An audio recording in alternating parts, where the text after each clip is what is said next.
Olá, neste vídeo quero falar com você hoje sobre a graça e a santidade de Deus. Olha o que diz a palavra do Senhor lá em Efésios capítulo 2, no verso de número 8. Porque pela graça sois salvos por meio da fé, e isso não vem de vós, é dom de Deus. Não vem das obras para que ninguém se glorie, porque somos feitura sua, criados em Cristo Jesus para as boas obras, as quais Deus preparou para que andássemos nela. Perceba, Paulo está falando à igreja de Éfeso, pouco mais de 10 anos depois de ter passado por lá, como vemos no livro de Atos, no capítulo 19, quando ele, impondo as mãos, veio sobre eles o Espírito Santo, falaram em línguas e profetizaram. Depois daquela experiência de evangelização, de discipulado, passam cerca de 10 anos e Paulo vai escrever agora de Roma essa carta aos Efésios. E aqui no capítulo 2, ele fala da salvação pela graça. E ele já nos chama a atenção quando nos revela que é pela graça de Deus que somos salvos. Não é pelos nossos próprios méritos, não é pelas nossas obras. Mas alguém então pode pensar que por causa disso ele não vai fazer nada, ele não vai exercer nenhum tipo de obra, afinal ele é salvo pela graça. Há aqueles que vão exagerar com relação a essa salvação pela graça, ao ponto de literalmente pensarem que só a graça lhes basta e eles não precisam mais ter nenhuma conduta, nenhum comportamento diferenciado. E isso é um erro, porque a verdadeira graça de Deus nos leva a uma vida de santidade. Ainda que a pessoa diga que, mesmo que ela não esteja se santificando, ela é salva pela graça, mas a Bíblia diz que aquele que foi alcançado pela graça de Deus, ele vai se santificar, ele vai exercer obras, olha só, boas obras, para que andássemos nelas. Então são ações, são atitudes que aquele que foi salvo agora vai ter.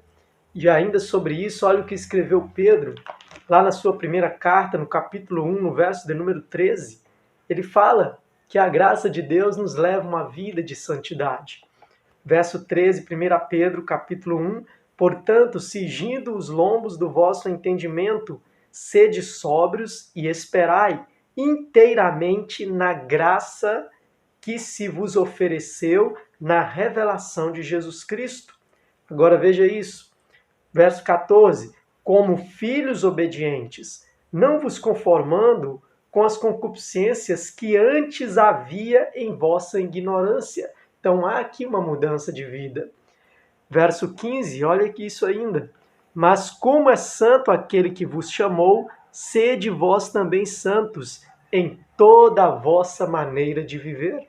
Então Pedro já está nos revelando que fomos salvos pela graça e agora vamos esperar inteiramente na graça que se nos ofereceu na revelação de Jesus Cristo. E como vamos esperar? Em santidade, santificando.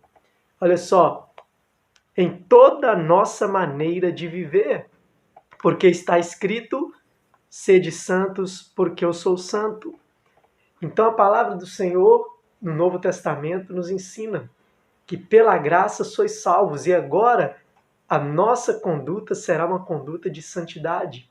As nossas atitudes, as nossas ações, a nossa vida, em toda a nossa maneira de viver. Você tem prestado atenção a isso em sua vida? Você tem vivido de forma santa, que agrade ao Espírito Santo? Ou você apenas continua pecando e não se esforça porque você pensa que a graça é o suficiente? Sim, aparentemente sim, mas veja, a verdadeira graça te libertará do pecado. É o que Paulo também fala aqui aos Romanos, no capítulo 6. Que graça é essa que não te libertou do pecado? Não faz sentido. Em todo o capítulo 6, Paulo está falando sobre a revelação da graça. Ele já começa dizendo: que diremos, pois, permaneceremos no pecado para que a graça seja mais abundante? Não, De maneira alguma. Nós que estamos mortos para o pecado, como viveremos nele ainda? Então a graça de Deus mata a nossa natureza pecadora. Agora estaremos mortos para o pecado. Olha só, e ele continua, e você vai lendo pelo capítulo 6 de Romanos, e você entende que a graça de Deus te transforma de dentro para fora, para uma nova vida, uma vida de santidade. E aqui, olha, verso 12, não reine, portanto, o pecado em vosso corpo mortal, para lhe obedecerdes em suas concupiscências. Nem tampouco apresenteis. Então, olha, somos nós quem apresentamos o nosso corpo ao pecado ou à santidade. Então, não apresenteis os vossos corpos por instrumentos de iniquidade, mas apresentai-vos a Deus. Então, em vez de apresentar ao pecado, agora, pela graça de Deus, eu vou apresentar o meu corpo a Deus, como vivos dentre os mortos, e os vossos membros a Deus, como instrumentos de justiça. Verso 18, e libertados do pecado, fostes feitos servos da justiça. Perceba, a natureza carnal, ela vai puxar para as coisas do pecado, por causa do pecado que está no mundo. Mas agora em Cristo, a graça de Deus vai quebrar essa ação do pecado sobre o nosso corpo, sobre a nossa vida. E pela graça de Deus, você é capaz de mudar isso através de atitudes de santidade. Como disse Pedro, sede santo em toda a vossa maneira de viver. Jesus diz, esforçai-vos para entrar pela porta estreita, porque há muitos que tentarão entrar e não conseguirão. Então, há um esforço da nossa parte, não para nos salvar, mas para vivermos uma vida de santidade. Porque a salvação foi pelo sacrifício da cruz.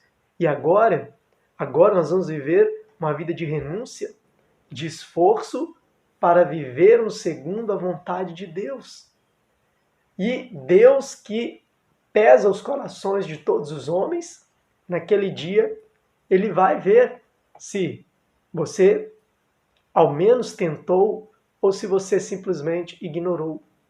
E aí descansou numa graça que te levou a uma vida de pecado, de adultério, de perdição, de blasfêmias, de falta de oração. Que santificação é essa? Em que você crê na graça de Deus, mas a sua vida continua como a do velho homem.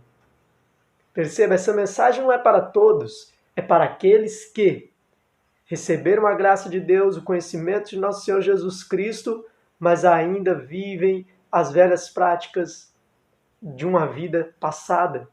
Eles não romperam, eles não mudaram. E o argumento é que pela graça sois salvos. Cuidado, não use a Escritura de forma errada para condenar a sua própria alma, porque se de fato você foi salvo pela graça de Jesus revelada em Jesus Cristo, agora você vai viver uma vida de santidade. Você vai andar em novidade de vida. Você vai, ao menos, tentar, meu querido, e se esforçar. Ao menos você vai tentar.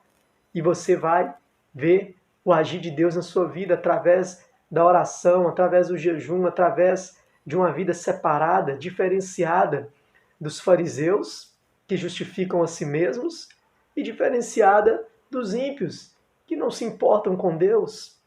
Reflita nessa mensagem, leia aí no seu lar, medite em 1 Pedro. Vou repetir aqui, olha, onde está essa passagem maravilhosa, 1 Pedro, capítulo 1, verso 13 em diante. Leia por si mesmo. E compare com Efésios 2. Somos salvos pela graça para as boas obras. Eu não posso dizer que fui salvo pela graça, mas continuo praticando más obras, ou obras de pecado. Porque, olha, no decorrer da carta aos Efésios, Paulo ainda vai dizer, não entristeçais o Espírito Santo de Deus, o qual estáis selados para o dia da redenção. Aqueles que já foram alcançados pela graça ainda podem entristecer o Espírito Santo e comprometerem o selo da redenção, porque o Espírito Santo um dia voltará ao Pai e ele levará com ele aqueles que estiverem selados. Mas Se você vive uma vida que entristece o Espírito de Deus, o que é uma vida que entristece o Espírito de Deus? Está lá em Gálatas, no livro de Gálatas. Você vai ver o conflito entre as obras da carne e o Espírito. E você vai ver que quando você alimenta uma vida de pecado, você entristece o Espírito de Deus. Então rompa com todas as práticas pecaminosas que possam estar entristecendo o Espírito de Deus, porque olha, Jesus está chegando. Ele está às portas. O Filho de Deus voltará.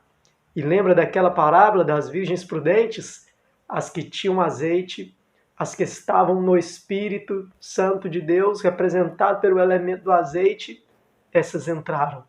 Mas as que foram imprudentes, confiaram em uma salvação que elas estavam agindo de forma imprudente, elas não tinham comunhão com o Espírito Santo, elas não se preocupavam em se relacionar de forma agradável com Deus, de uma vida de santidade, faltou-lhes o azeite, não deu tempo, e elas não entraram, elas ficaram para trás. Pai, em nome de Jesus, eu oro por essa pessoa que me assistiu até aqui, que essa revelação da graça que nos conduz a uma vida de santidade possa, meu Deus, arder no coração desta pessoa e que ela possa romper ainda hoje com todas as práticas que porventura estejam entristecendo o Espírito Santo, para que ela possa, meu Pai, experimentar a boa, perfeita e agradável vontade do Senhor para a vida dela, em nome de Jesus. Amém. Que Deus te abençoe e guarde esta mensagem.